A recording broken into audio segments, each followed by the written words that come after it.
Hello, so today we will be walking through the intermittent positive pressure breathing therapy. So first you are going to gather all equipment that is needed. Next you are going to walk into the patient's room while introducing yourself and washing and sanitizing your hands.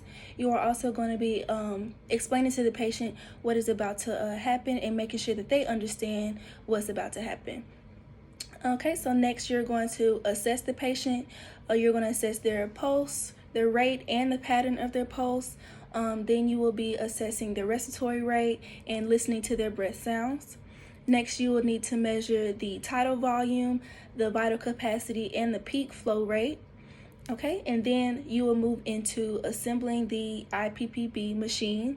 So you will put it together with the mouthpiece to make sure that it is working correctly. Adjust it to the lowest pressure, and also adjust the sensitivity to make sure that the machine isn't auto triggering. Next, you will need to fill the nebulizer with 3.5 milliliter of saline, up to 3.5 milliliters of saline. And then you will move into telling the patient to insert the mouthpiece into their mouth using a tight and firm grip to make sure that none of the air is getting out or in. Getting out. And then after that, you will possibly need to adjust the sensitivity of the machine, because if dealing with some post-op patients, it might be very painful for them to breathe in and out. So adjusting the sensitivity will make that easier for them. Next, you will adjust the pressure and the flow to make sure that the patient is getting the maximum amount of volume that they can without causing them any type of discomfort.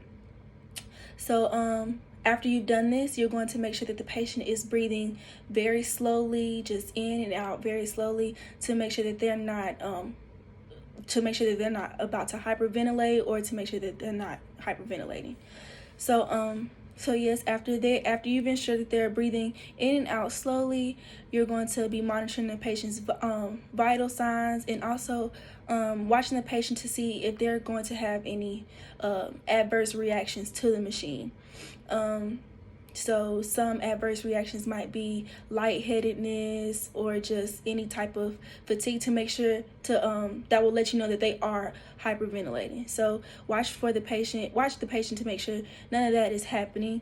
And then that will complete the therapy. So after that, you will have to reassess the patient's vital signs. So checking their pulse, their respiratory rate, also listening to the breath sounds, and measuring their vital capacity again. Also, you will need to measure the patient's peak flow rate at the end of all of this therapy to make sure everything is still looking good for the patient.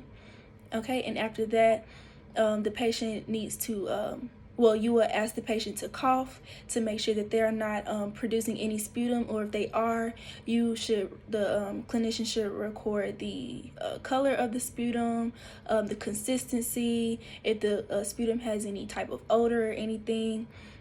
You would record all of that. So after all of this is done, you will have to chart the patient's results onto their lab report, and you should be good after that.